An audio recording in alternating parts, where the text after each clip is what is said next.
ఓం నమో భగవతే శ్రీరమణాయ. చాలా సంతోషం నాయన. రమణ మహర్షుల వారి వాక్కులు చాలా విశిష్టమైనవి. వారు చెబుతున్నటువంటి అనుభవసారం ప్రతి ఒక్కరికి కూడా అది ఆచరణ యోగ్యము, ఆదర్శనీయము. ముఖ్యంగా ఒక విషయాన్ని మహర్షులు వారు చాలా స్పష్టం చేస్తున్నారు. ముందు నీవు దేహమేమో చూడు, దేహం లేకపోయినా నీవు ఉన్నావన్న సంగతి గ్రహించు. కానీ నీ యొక్క దృష్టికోణంలో దేహము, సంసారము, జగత్తు, ఇతరులు వీళ్ళందరూ కూడా నీకు ఈ మాయలో కనిపిస్తున్నారు.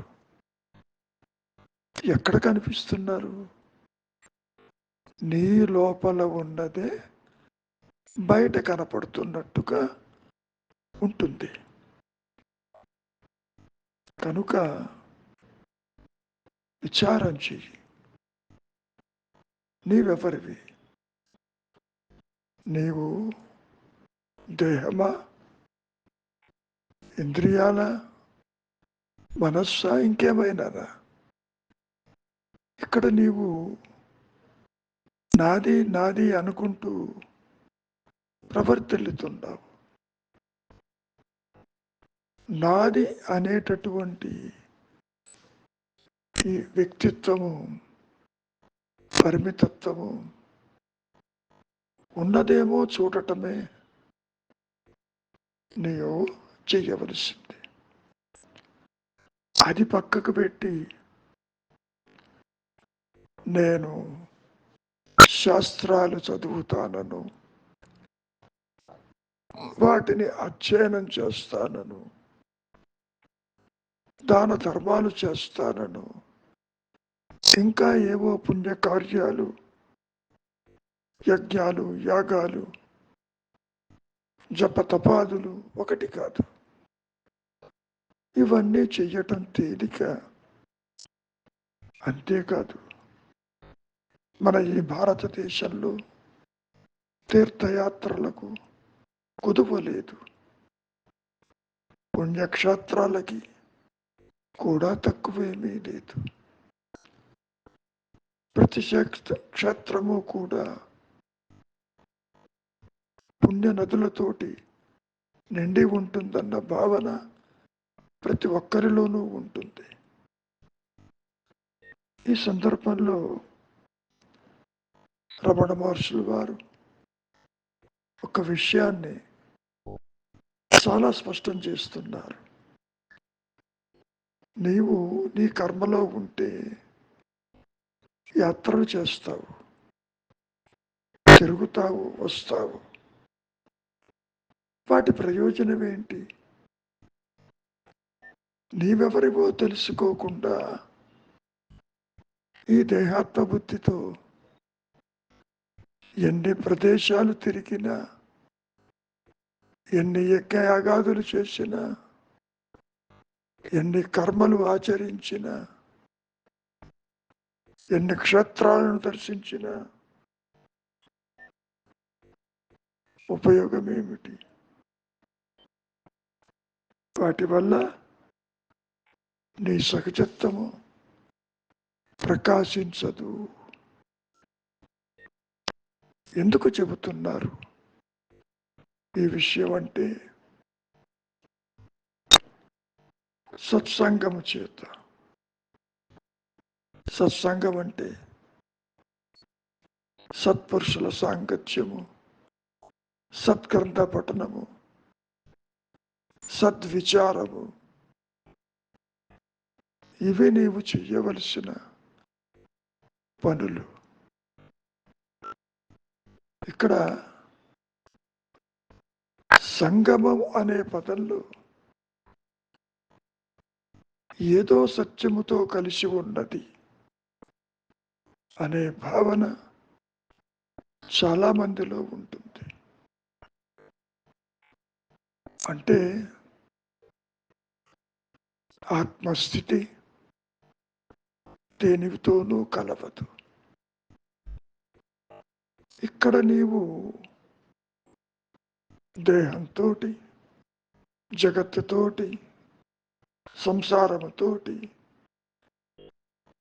వస్తు విషయ జ్ఞానములతోటి కలిసినట్టుగా ఉంటుంది. ఈ అహంకారం, ఈ వ్యక్తిత్వము కూడా దేనితోనూ కలవదు. ఈ వ్యక్తిత్వము ఎందుకు తల ఎత్తుతుంది? దానికి కారణం వాసనా ప్రభావమే తప్ప మరొకటి కాదు. కోరికలు, బంధాలు, రాగద్వేషాలు ఒకటి కాదు.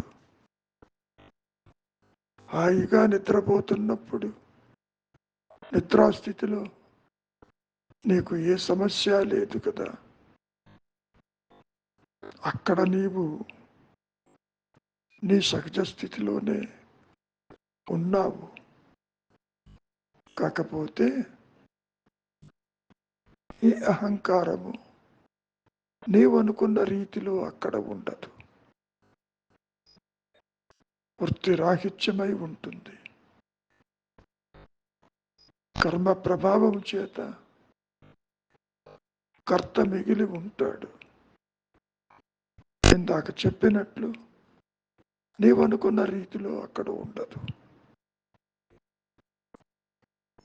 సుషుప్తావస్థని ఆదిశంకరులు కూడా ఇదే విషయాన్ని చెబుతూ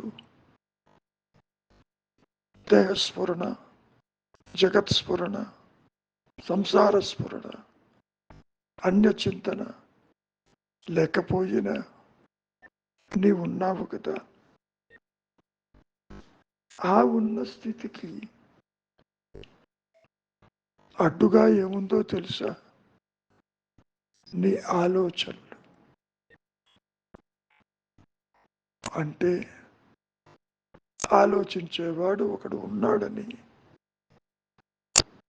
దేహ పరిమాణంతో ఈ మాయలో ప్రకాశిస్తున్నాడని నీవు అనుకుంటున్నావు. అందుకని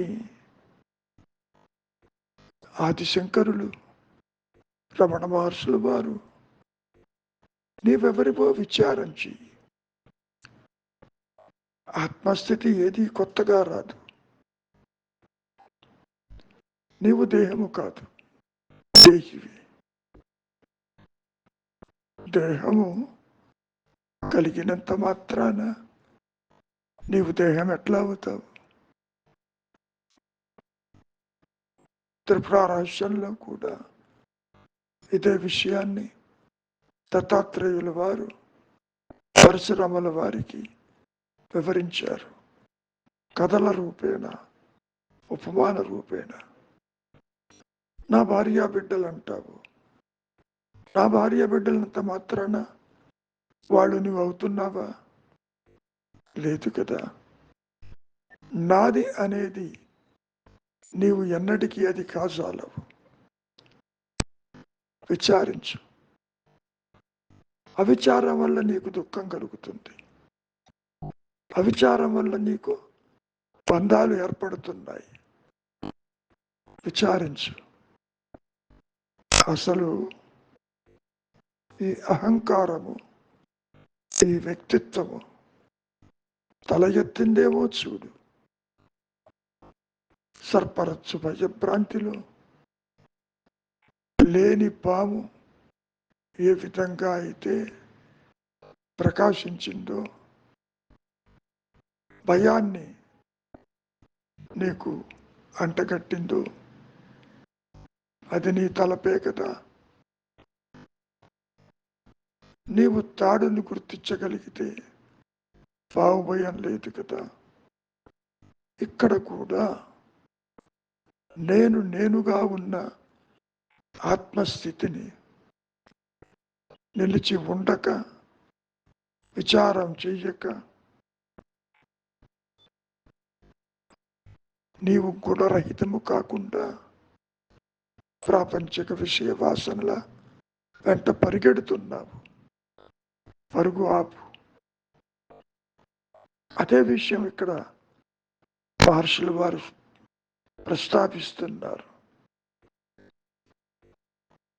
గాఢ ధ్యానము అంటే మౌనము, ఎరుకతో కూడిన ఆలోచన లేని మానసిక స్థితి ఏదైతే ఉంటుందో అదే నీ సహజత్వము, అదే ఉన్న సత్యము. కాబట్టి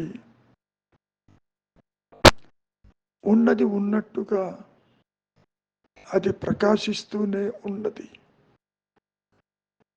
నీ మనస్సు మాత్రము ఆలోచనల వెంట పరుగెడుతున్నది. ఆ పరుగు ఆపు. మనస్సుని అంతర్ముఖం చెయ్యి, చింతావిహీనం చెయ్యి. కొత్తగా ఏదీ రాదు.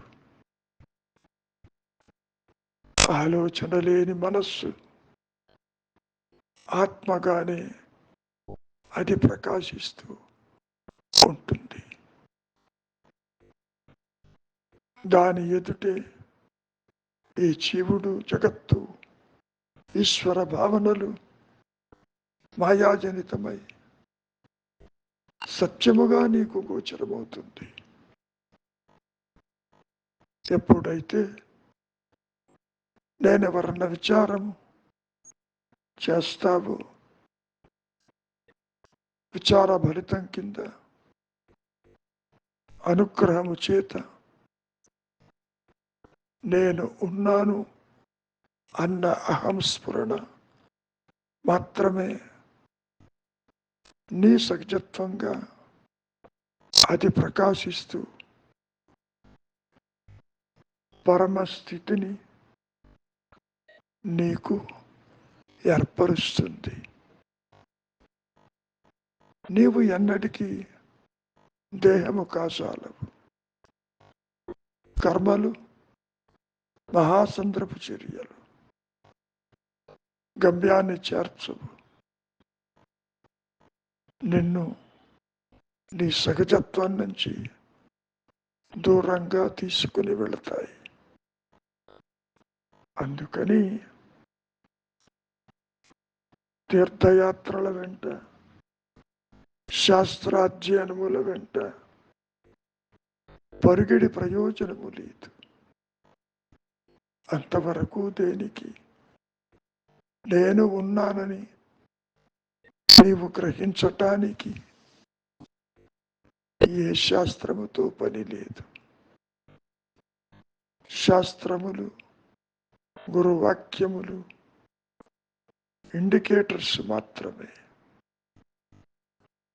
నీవు ఏది కాదో అది చెబుతుంది. పవిత్ర గ్రంథాలలో ఆత్మజ్ఞానము ఉండదు.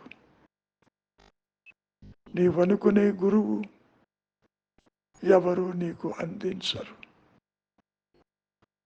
ఆకాశం నుంచి అది ఊడిపడదు. కాబట్టి ఆత్మస్వరూపము మలయమారుతం లాంటిది. ఎప్పుడు నేను ఉన్నాను అని అది ప్రకాశిస్తూ ఉంటే, నేను ఈ పని చేస్తాను, ఆ పని చేస్తాను, ఇది సాధిస్తాను, అది సాధిస్తాను అంటూ తిరుగుతూ ఉంటే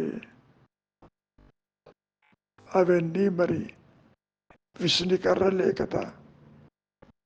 చక్కగా గాలి వీస్తూ ఉంటే ఇంకా విసునికర్రలతో విసురుకుంటానంటే ఏమంటాలి?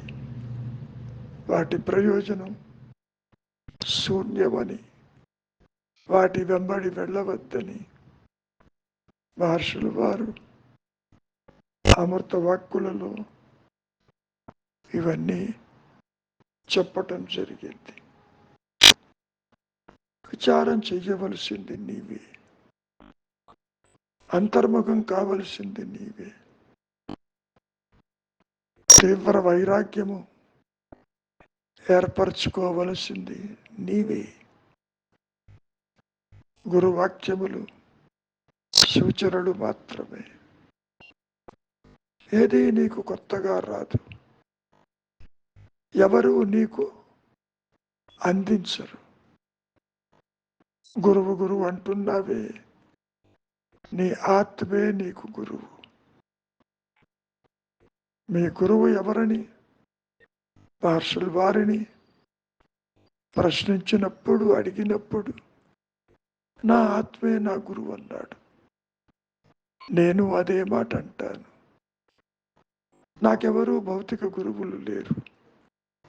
ఎవరు ఇది చెయ్యమని అది చెయ్యమని చెప్పలేదు.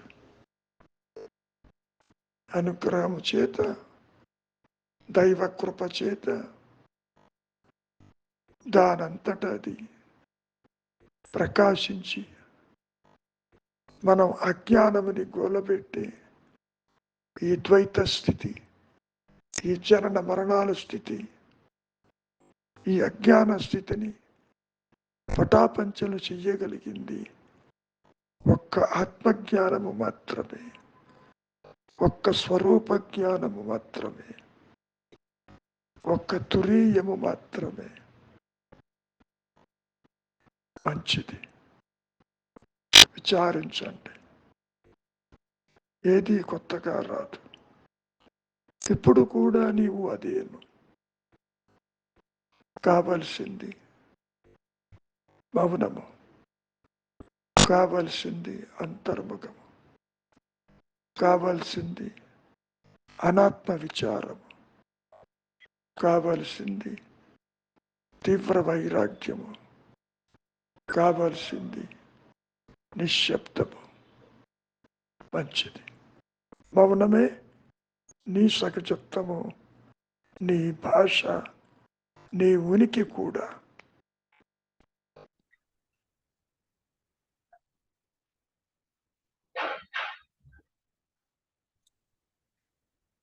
గురుగారు, సత్సంగము ఆత్మ విచారం ద్వారా సిద్ధించిన గాఢ ధ్యానం వల్ల లభించే పరమస్థితి శాస్త్ర అధ్యయనం, దాన ధర్మాలు, తీర్థయాత్రలు మొదలైన వాటి వల్ల లభించదు. చెల్లని ఒక్క నిమిషం, విష్ణు గారి సంగతి తర్వాత చూద్దాం. సత్సంగం అంటే ఏమిటి? ఏదైతే సద్వస్తువు అయితే ఉందో దానితో కలిసి ఉండడం ఉంటుంది. దాని గురించి చర్చించుకోవడము. తెలియదు కదా. తెలియదు గురుగారు. తెలియకపోతే ఎట్లా చర్చిస్తారు? అంటే ఒక గురుముఖం ద్వారా దాని గురించి వివరణ చెప్పడము, దాని గురించి అట్లీస్ట్ సూచనలు ఇవ్వడము, అది ఎటువంటిదో అని చెప్పేసి చెప్పడం ఉంది సత్సంగం. ఎవరు కూడా సత్యం చెప్పలేరమ్మా. అనాత్మల గురించి చెబుతారు, నీవేది కాదో చెబుతారు తప్ప ఏదై ఉన్నావో ఎవరు చెప్పలేరు. ఎందుకని? ఈ మనస్సుకి అది అందదు. First point. ఆదిశంకరులు ఏమని చెప్పారు? సత్సంగత్వే రాదండి. నిస్సంగత్వే నిర్మోహత్వం. నిర్మోహత్వే ఒకేసారి నిర్మోహం బాగుంది.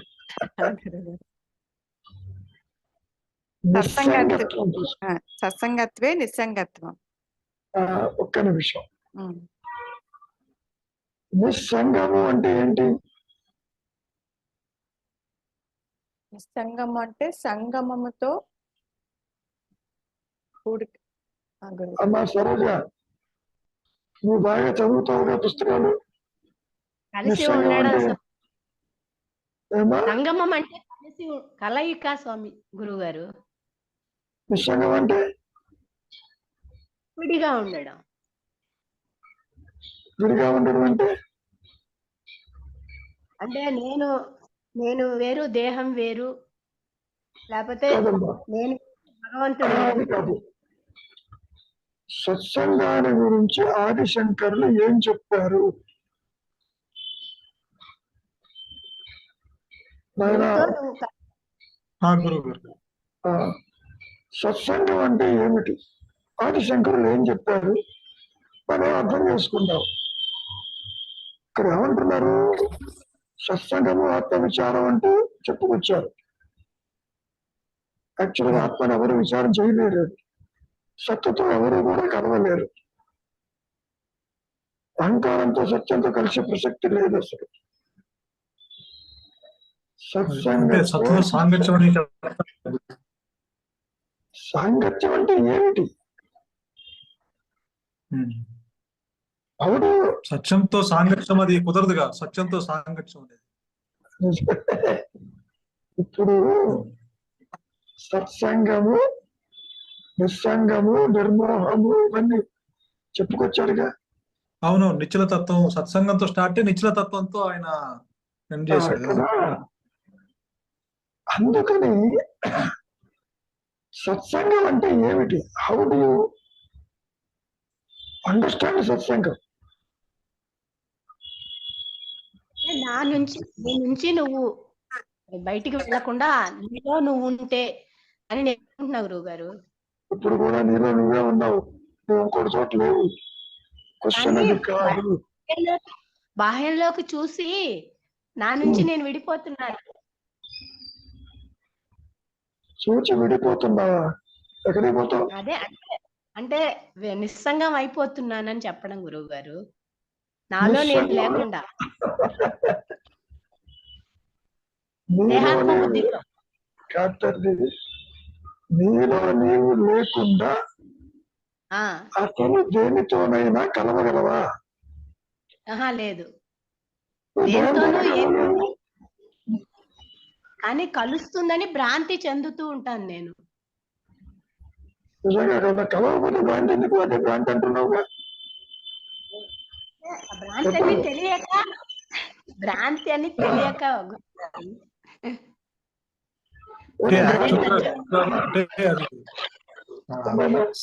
శంకరులు చెప్పింది సత్సంగత్యం అంటే సత్పురుషులతో సాంగత్యం అని చెప్పినట్టు గురుగారు. సత్పురులతో సాంగత్యం వల్ల నీకు చెప్పు చెప్పు చెప్పు ఆ ప్రాపంచిక విషయాలు ఆ వాసనలు తొలుగుతాయి. అప్పుడు వాసన తొలగటం వల్ల మోహం నశిస్తుంది అన్నట్టు చెప్పారు.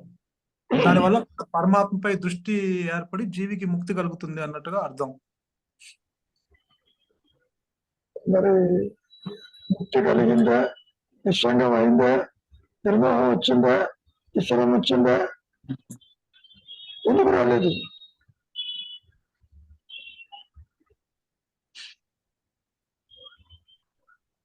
అంటే సత్పురుషుల సాన్నిధ్యం వల్ల మనకి ఒక సత్పదార్థం ఒకటి ఉందని తెలియబడుతుంది గురువు గారు. అది ఏదో ఒకటి ఉంది, దాని ద్వారా తెలియబడుతుంది గురుముఖం ద్వారా. అమ్మమ్మ, తెలియబడటం బాగానే ఉంది. ఇది కాదు, నీవే ఆత్మ అని చెబుతాడు. అంతకంటే ఆత్మ చేతిలో పెట్టడు ఎవరు కూడా.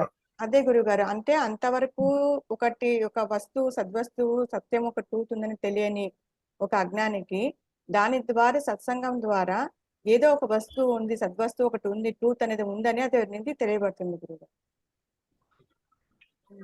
నువ్వు దేహంతోనే కలవటం లేదు, సత్యంతో ఎట్లా కలుస్తావు నువ్వు? సంగం అంటే కలయిక, త్రివేణి సంగమం, కలయిక.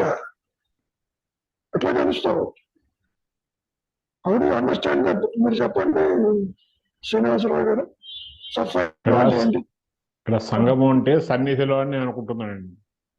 సత్సంగము అంటే ఆ సద్వస్తు యొక్క సన్నిధిలో తనకు తానుగా ఉండే అన్యత్వాన్ని ఆలోచించకుండా ఉంటే ఆయన సత్సంగంలో ఉన్నట్టే. అవి ఎలా వస్తుందంటే ఇలా ఈ ప్రవచనాలు వినటం, పుస్తకాలు చదవటం, మహర్షుల జ్ఞానుల్ని ఆశ్రయించడం ద్వారా, వారి ద్వారా వినికిడి ద్వారా మెల్లగా అంతర్ముఖం అవటం అన్నది అలవాటు అవుతుంది బాహ్యముఖం నుంచి. ఇలా ఎలా అవుతుందంటే దోష దర్శనం వల్ల, వివేకం వల్ల, ఇటు వెనక్కి చూసుకోవటం చేత వస్తుంది, అంతర్ముఖం అయ్యి అప్పుడు అందులోనే నిలబడతాడు. అది సత్సంగం అని నేను అనుకుంటున్నాను. యాక్చువల్గా సత్తుతోటి జీవుడు కలవడు. First point. దేవంతో కూడా కలవటం లేదు.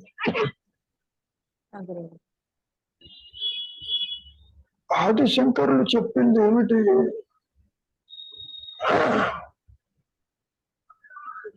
సత్యముతో ఏది నిత్యము, ఏది అనిత్యము, ఏది సత్యము. సో అనిత్యమైనటువంటి వాటితోటి నువ్వు అసోసియేట్ అవుతున్నావు. ఇక్కడ దేహము, సంసారము, జగత్తు, ఇంద్రియ వ్యాపారాలు ఇవన్నీ అవుతున్నాయి. చెప్పాడు నీవు మోహంతో కూడుకుని ఉన్నావు, ఇక్కడ బంధంతో ఉన్నావు, రాగంతో ఉన్నావు. వీటికి దూరం అవ్వాలి అంటే నీ మనస్సులో మరి ఏది సత్యము, ఏది అసత్యము అనేటువంటి యొక్క వివేకం ఏర్పడాలి. ఇక్కడ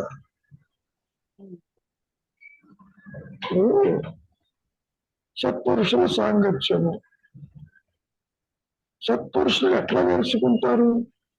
అవి ఆర్ కంటూను సద్గ్రంథ పఠనము. ఫర్ ఎగ్జాంపుల్ భగవద్గీత ఉన్నది, సద్గ్రంథమే అది. అందులో విషయాలని మీరు చదివి నేర్చుకోవటం వల్ల మీలో ఒక మార్పు వచ్చింది. అర్జున, నువ్వు నేను పుట్టలేదు, రాజలోకాలు లేవు అని చెప్పినప్పుడు పుట్టలేదంటున్నాడు. నేను పుట్టాను కదా. పుట్టని ఏది? ఈ ప్రాపంచిక విషయ వాసనల జోలికి నేను పోకూడదు, ఇంద్రియాల జోలికి పోకూడదు అని సత్గ్రంథ పఠనం వల్ల, వాటి అసోసియేషన్ వల్ల మీలో మార్పు వస్తుంది. సాంగత్యం అన్నా, అసోసియేషన్ పెట్టి సత్పురుషులన్నా, సద్గ్రంథం అన్నా, సద్విచారం అన్నా, వీటితోటి ఈ ప్రాపంచిక విషయాల మీద విముఖత కలుగుతుంది. ఎట్లా చెప్పుకున్నారు? నిస్సంగము, నిర్మోహము. బాగా ఉన్నాడు, ఇంద్రియ వ్యాపారాలు వెళ్తున్నాడు, ప్రపంచంలో ఉన్న వాటితోటి అసోసియేట్ అవుతున్నాడు. ఇది అనిత్యము.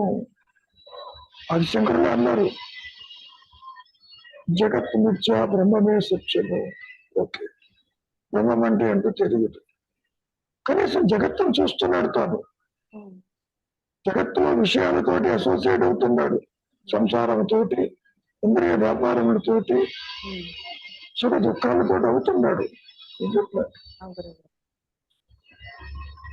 ఎప్పుడైతే నీ మనస్సులో సద్విషయముల యొక్క విచారం జరుగుతుందో, ఎంక్వైరీ అంతవరకు, ఆత్మ గురించి కాదు. ఇక్కడ ఈ ప్రాపంచిక విషయాల నుంచి నిస్సంగం అవుతావు, డిస్అసోసియేట్ అవుతావు. ఎప్పుడైతే నీవు ప్రపంచ విషయాలతో డిస్అసోసియేట్ అయినావు, అప్పుడు నిర్మోహం ఏర్పడి, మోహము అంటే కామ క్రోధాది అరిషడ్ వర్గాలతోటి అసోసియేషన్. మోహం అంటే కోరిక, మోహం అంటే వాంఛ, మోహం అంటే ఇంద్రియ వ్యాపారాలు. ఒకటి కాదు, వాటితోటి నిర్మోహానికి వస్తావు. ఆ తర్వాత ఈ మనస్సు నిశ్చలానికి వస్తుంది. పరిగెత్తే మనస్సుని, ఇంద్రియాల వైపు వెళ్తున్న మనస్సుని, ప్రాపంచిక విషయ వాసనలలో కూరుకుపోయిన మనస్సుని సద్విచారము చేత, సద్గ్రంథ పఠనము చేత, సత్పురుషుల సాంగత్యము చేత, సత్పురుషుల ప్రవచనముల చేత, మొదలన్నీ కూడా మాయలోనే. వాటిని ఎప్పుడైతే నీవు ఆచరిద్దాం అనుకుంటావో అది సత్సంగము. సంగమం అంటే కలయిక. యాక్చువల్ గా కలవటం కాదు, ఆ విషయములతోటి కలుస్తారు. గురు వచనములతోటి కలుస్తారు. ఏది సత్యము, ఏది అసత్యము, ఏది మాయ, ఏది శాశ్వతము, ఇటువంటి విషయాలు మనస్సులోకి వచ్చినప్పుడు ఈ మనస్సు సత్ విషయముల వైపు వెళ్తుంది, తెలుసుకుంటుంది. ఓకే, సో ఆ ఆర్డర్ ఎలా ఉంది? సత్సంగత్తే నిస్సంగతం. నిస్సంగం అంటే డిటాచ్మెంట్, డిస్అసోసియేషన్. ఎప్పుడైతే నువ్వు వాడి జోలికి పోవో నిర్మోహం ఏర్పడింది. ఇక్కడ నీవు కాన్స్టెంట్ గా వాడి జోలికి పోతున్నావు, అందుకని బంధం ఏర్పడింది. సో నిర్మోహం ఏర్పడింది, ఆ తరువాత నిశ్చలత్వం ఏర్పడింది మనస్సుకి. ఈ నిశ్చలత్వం ఏర్పడినప్పుడు ఏమైంది? జీవుడికి ముక్త స్థితి వచ్చింది అని చెప్పడం. అంతవరకు దేహాత్మ బుద్ధిలో ఉంటూ ప్రాపంచిక విషయ వాసనలతోటి బంధించబడి ఉన్నాడు ఈ జీవుడు. సో సత్సంగముతోటి అంటే మనస్సులో సద్విషయములతోటి, సద్విచారముతోటి అసోసియేట్ అవుతున్నాడు. ఇక్కడేమో డిస్అసోసియేట్ అవుతున్నాడు, ఆ విషయాలను పట్టుకున్నాడు. అట్లాగే ఆత్మ విచారం అంటున్నారు.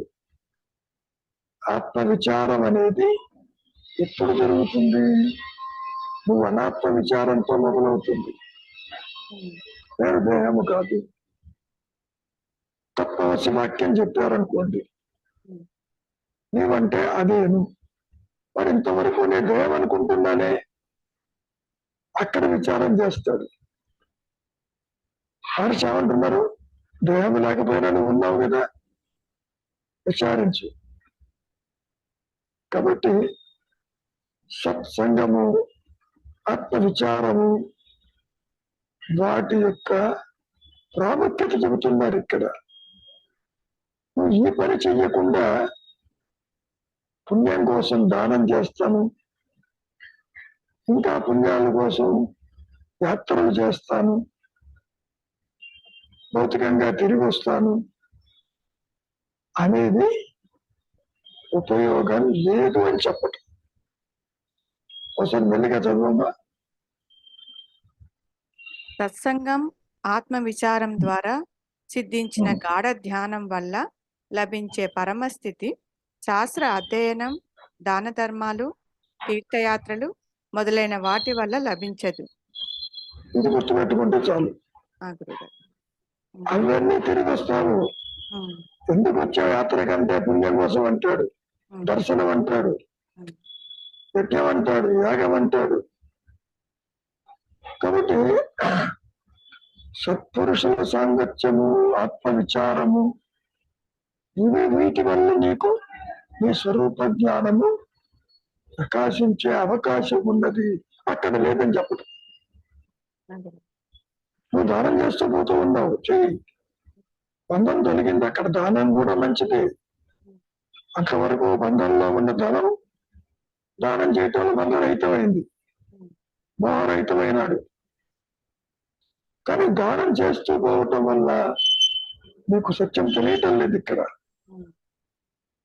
పుణ్యక్షేత్రాలు జరగటం వల్ల మీకు మూలం తెలియటం లేదు. పైగా ఇవన్నీ ఎట్లా చెప్తున్నారు? విషయకర్మతో పోల్చాడు. ఆత్మజ్ఞానం పొందినప్పుడు విషయకర్మతో ఏం పని? వాటి జోలికి పోవద్దు. అంతేనా? అంతే గురువు. చూడము. చల్లని ప్రశాంత మలయమారుతం వీస్తూ ఉంటే విసనకరతో ఏం పని?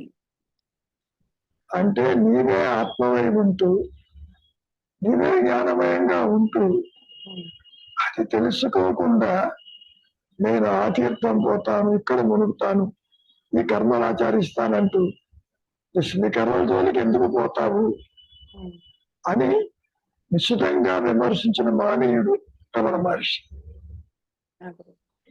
వెళ్ళొద్దంటల్లా పర్పస్ ఏమిటి? ఇది చెయ్యకుండా కృష్ణ పరమాత్మ గీతలో కూడా ఈ విషయం చెప్పాడు. జ్ఞాని దగ్గరికి పోతే నీకు చెబుతాడు ఏం చెయ్యాలని. నా దగ్గరికి రమ్మలేతాను. సత్యము ఎరిగిన వారిని సత్పురుషులు అన్నారు. కాసేపు మనం వ్యవహారికంగా జ్ఞానులు అన్నారు. ఓకే, ఏమైనా రవి పాయింట్ అర్థమైంది గురు. అదే అంటే ఇక్కడ కూడా మనం అహంకారంతో మనం స్టార్ట్ చేయాలి కాబట్టి ఇక్కడ దుస్సంగమం అంటే భగవంతుని వేరు చేసేది కదా ఈ అహంకారం. దుస్సంగం నుంచి సత్సంగంకి అలా తెలుసుకోవాలి. ఈ రెండు కూడా తాక్షే. సత్సంగం అనేది అదేదో ఎక్స్ట్రా అనుకోబాకు. నేను దేహం అనేది ఎంత తాటో దేహము కాదనేది కూడా తాటే. ఇంతకీ నీ మూలము నీకు తెలియదు. జీవుడికి చివరికి అనుగ్రహంతోనే ప్రకాశించాలి. అది పుస్తకం చదివినట్టుగా ఆత్మని నీవు గ్రహించలేవు. ఎందుకు గ్రహించలేవు? You have no real existence కాబట్టి. ఆదిశంకరులకు తెలియకనా వారికి తెలుసు చచ్చడ గ్రంథి అని, ఇటు జడము కాదు అటు జ్ఞానము కాదని, ఒక మాయా నేను వచ్చిందని.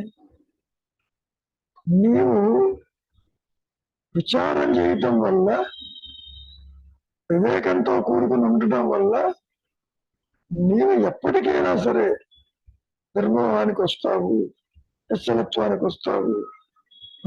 ఆ నిశ్చలత్వంలో నీవు సవితత్వంగా ఉంటావు అనేది ఇక్కడ concept. When you are detached from the worldly things, ఏ మనస్సు అయితే ఉన్నదో అది మూలంలో ఉంటుంది. ఇక్కడ అటాచ్ డిటాచ్ అనే పదాలు కూడా థాట్ ప్రాసెస్. ఇది థాట్స్ వచ్చినప్పుడేమో అటాచ్ అవుతావు, థాట్ ఫ్రీ అయినప్పుడు you will be in your true nature. That's all. చాలా సింపుల్ గా ఉంటుంది మెకానిజం. ఆలోచన వచ్చినప్పుడు ప్రాపంచిక సాంసారిక విషయములతోటి అసోసియేట్ అయిపోయి మళ్ళా గుళ్ళాలు పడుతూ ఉంటావు ఏదో స్వచ్ఛమైనట్టు. Thought free. నా మొట్టమొదటిసారి చెప్పాను, సత్యముతో అసోసియేట్ ఎవరు కాలేడు. ఆలోచనతో ఆత్మని దర్శించడం కాదు. ముందు డిటాచ్ గా ఇక్కడ బీ థాట్ ఫ్రీ. ఆలోచన లేకుండా ఉండు. ముందు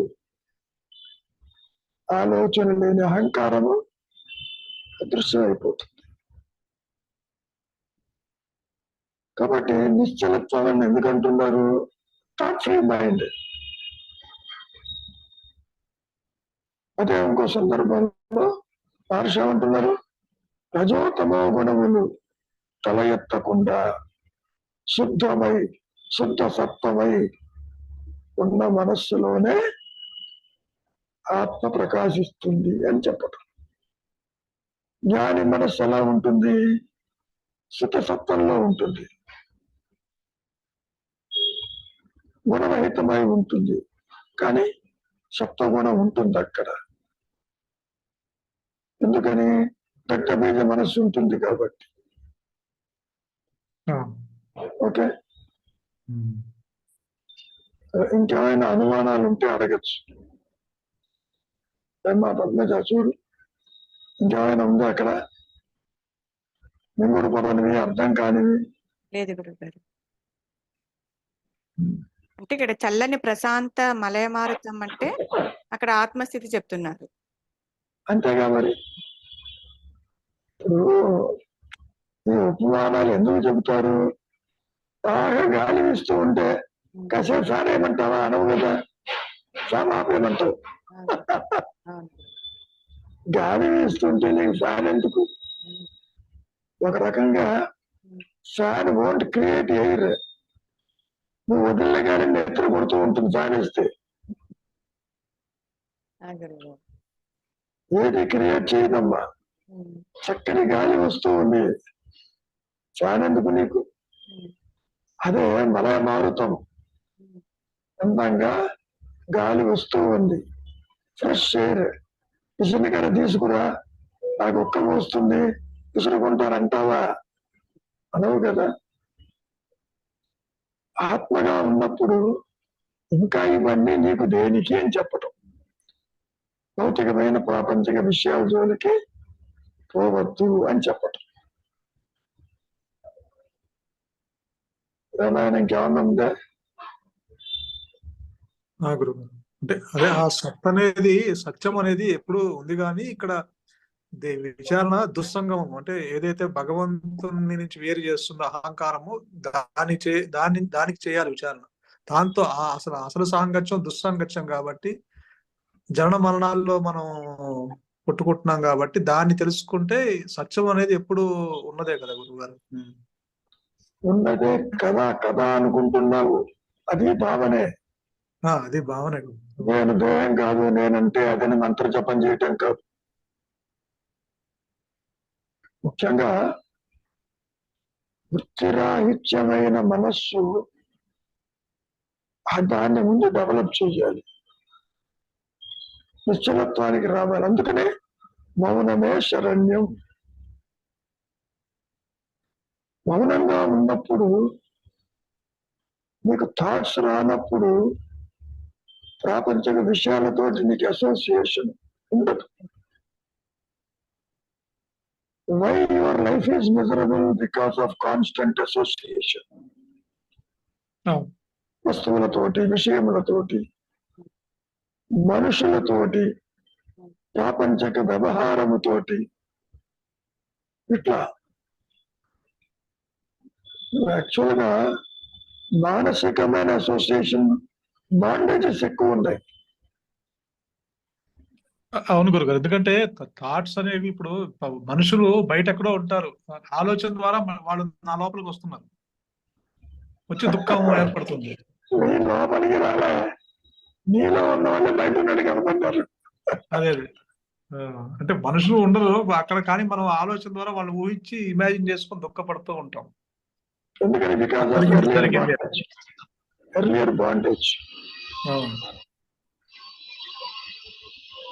థాట్స్ రావటం ఇబ్బంది లేదు, స్టోర్ చేస్తున్నారు. Storing is most dangerous thing. ఒకటి గడిచిపోయింది, జస్ట్ ఇగ్నోర్. విస్మరించటం మానేసి స్మరించామనుకో మనస్సులో అదే రీలు తిరుగుతుంది. దాన్ని పట్టుకొని ప్రయాణం చేస్తూ ఉంటాం. చేసి ఇంకో రకంగా చేస్తే బాగుండేది అనుకుంటాం, ప్రయోజనం లేదు, అప్పటికే మొత్తం జరిగిపోయింది. మళ్ళీ అక్కడ ఎక్స్పెక్టేషన్స్ పెట్టుకుంటాం, అది జరగలేదు. కానీ ఫ్యూచర్ లో జాగ్రత్తగా ఉండాలి, నీకు తెలిస్తేగా ఫ్యూచర్ ఏమిటో. ఒకసారి జరిగిపోయిన సంఘటన మళ్ళీ రిపీట్ కాదు, ఇంకోటి వస్తుంది. అదే ఇలా లోపల ఎన్నో వాసనలు దాగి ఉన్నాయి కాబట్టి ఆ సందర్భానికి అవి బయటకు వస్తున్నాయి కాబట్టి వీటి గురించి పట్టించుకోకుండా అంటే మీరు చెప్తారు కదా గురుగారు, దాన్ని పట్టుకొని పరిగెత్తకుండా ఇగ్నోర్ చేయమంటారు. కాబట్టి విస్మరించడం అలవాటు చేసుకోవాలి. విస్మరించకుండా నువ్వు స్మరిస్తావు. ఇప్పుడు వంట చేస్తున్నావు అనుకో, సరిగా రాలే, ఉప్పు కారం ఏదో ఎక్కువైంది, అట్లా జాగ్రత్తగా చేయబోయేదా కానీ ప్రపోర్షన్ తెలియటంలే, తినబోయేసే తినడానికి యోగ్యత లేదు దానికి. తీసేసావు, రొట్టె బ్రెడ్ తిన్నావు, అయిపోయింది. దాన్ని వెళ్ళి రికలెక్ట్ చెయ్యొద్దు. What has happen, don't bring it back again to your mind.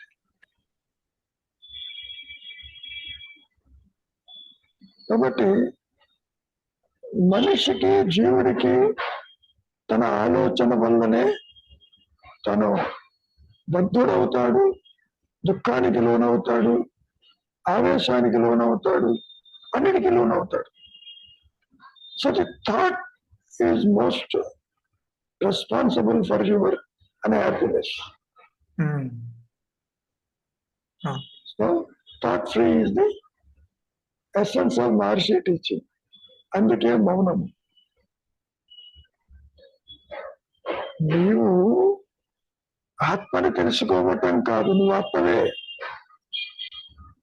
మరి ఎందుకు అది నీకు ప్రకాశిస్తున్నట్టు నీ స్వరూపంగా తెలియటం లేదంటానికి కారణం థాట్స్. థింకరు థాట్స్ రెండు ఒకటే. అహం స్ఫురణ థాట్ కాదు, అది ఎగ్జిస్టెన్స్, యువర్ ట్రూ నేచర్, నీ సహజత్వం. ఓకే, థాట్ వస్తే మనం మన స్వరూపానికి దూరంగా వెళ్తున్నట్టే, థాట్ రాకపోతే దగ్గరగా వస్తుంది. అదే ఒకటే ఇంకా ప్రిన్సిపల్. దగ్గర దూరం అనే కాదు, thought is covering the reality. Thought free is uncovering the reality. That is the point. ఆ పొర తొలగిపోతూ ఉంటుంది, థాట్ ఫ్రీ అయిపోద్ది. ఇంకా దాంట్లో పోవు. నువ్వు చూచే నేను ఉంటుంది అక్కడ, అది తన స్వరూపం చూస్తుంది. గతంలో కూడా చెప్పాడు, ఇప్పుడు చూచే నేను, ఆత్మను చూచే నేను, ఆత్మస్ఫురణ రెండు ఒకటే. కాకపోతే ఇప్పుడు చూచే నేను పరోక్ష జ్ఞానముతో, సాపేక్ష జ్ఞానముతో లోయర్ సెల్ఫ్ గా చూస్తుంది.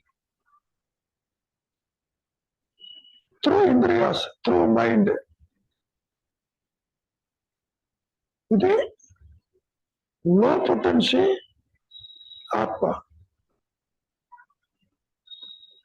పాయింట్. కానీ అది మాయలో చాలా హై పొటెన్షియల్. ఎందుకని? Because of your attachment. అదే మీరు లో పొటెన్షియల్ అంటున్నారు, కానీ అది మాయలో హై పొటెన్షియల్ గా అనిపిస్తూ ఉంటుంది. ఎందుకని? కొవ్వొత్తితో నువ్వు వంట చేయాలని ట్రై చేస్తున్నావు. కొవ్వొత్తి కాంతి కొంచెం అంతే, వంట కాదు అది, వంట చేయలేవు. చెప్పినట్టు అప్పుడప్పుడు పార్టీస్ లో క్యాంఫర్ పెడతారు ఆ పల్లెం కింద, అదేదో వేడిగా వచ్చినట్టు, వేడి రాదు పౌడర్ అవటానికి.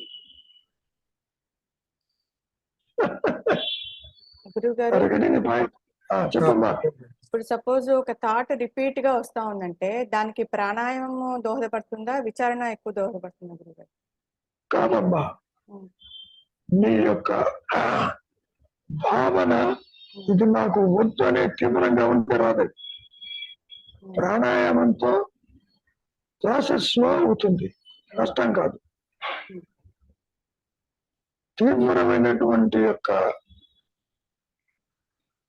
పని ఏమంటారంటే వైరాగ్యముతో ఇంకా రాదు. అది నీ థాటే అది. Why it is getting repeated? Because you are allowing the thought to come out. Thoughts వస్తున్నాయి నా ముందు, మీ పర్మిషన్ లేకుండా థాట్ రాదు, మీ ఇంటెన్షన్ లేకుండా రాదు. ఏదన్నా వాడి గుర్తు రావాలంటే నాన్న యాతన పడతావు, ఎక్కడ పెట్టానా గుర్తు లేదని. ఎందుకు రాదు? నీ థాటేగా. పనికి మాలిన ఎందుకు వస్తున్నాయి? Because you are encouraging these thoughts. You encourage your own thought, feel miserable. అవి రావు అసలు. థింకర్ యొక్క పర్మిషన్ లేకుండా థాట్స్ రావు. అంటే ఈ రెండింటికన్నా ఆ సంకల్పము గట్టిగా ఉండాలని అంటారు. సంకల్పం అంటే వైరాగ్యం. వైరాగ్యం. I should not bother about that in thoughts రావు. ఇంకా ఏనాడో జరిగిపోయిన సంఘటనని తీసుకుని తల్లి బయటికి తెచ్చి మ్యాగ్నిఫై చేసి పక్క వాళ్ళని కూడా పిలిచి ఆ విషయం చెప్పాల్సిన అవసరం ఏంటి?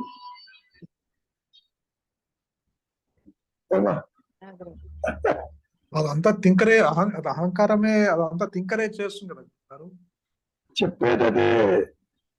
థింకర్ అన్నా, అహంకారం అన్నా, వ్యక్తిత్వం అన్నా, తల్లి బయటికి తీయటం అన్నా, అందులో దానికి దుఃఖము ఉంది, ఆనందము ఉంది, ఒకటి కాదు.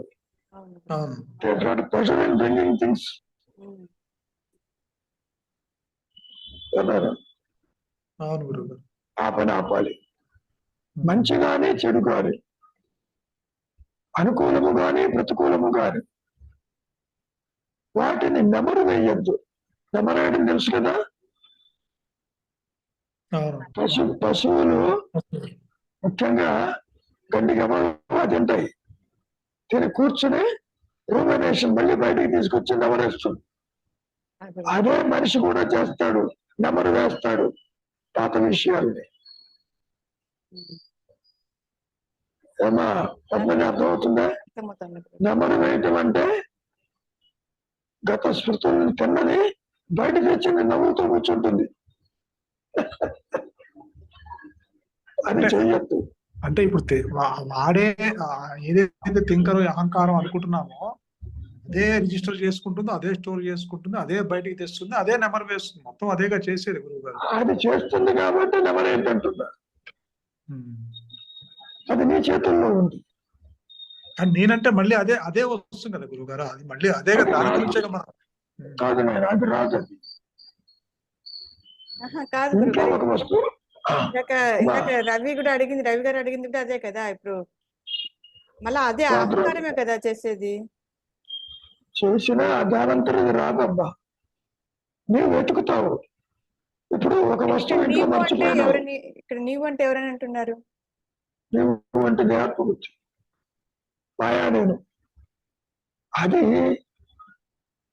ఒక వస్తువు కనపడలేదు, నువ్వు వెతుకుతుంది ఎక్కడ పెట్టాను అని. ఇంట్లో కూడా చెప్పినట్టు ఇక్కడ నువ్వు గత స్మృతులను వెతుకుతావు, వెతికి పట్టుకొస్తావు ముందుకి, పట్టుకొచ్చి మ్యాగ్నిఫై చేస్తావు. అది సాధించే విషయం అయితే సాధిస్తావు. అవతలని పిలిచి వాళ్ళు ఎట్లా చేశారు, వీళ్ళు అట్లా చేశారు, బ్రింగ్ దట్ అండ్ దాన్ని చూస్తావు, వెతుకుతావు, వెతికి తీసుకొస్తావు. అమ్మాయి దొరికింది విషయం అంటావు. ఎందుకని? నీలో ఉన్న అక్కసు బయటికి తీసుకురావటానికి. హేట్రెడ్ కావచ్చు, ప్రేమ కావచ్చు, ద్వేషం కావచ్చు, క్రోధం కావచ్చు.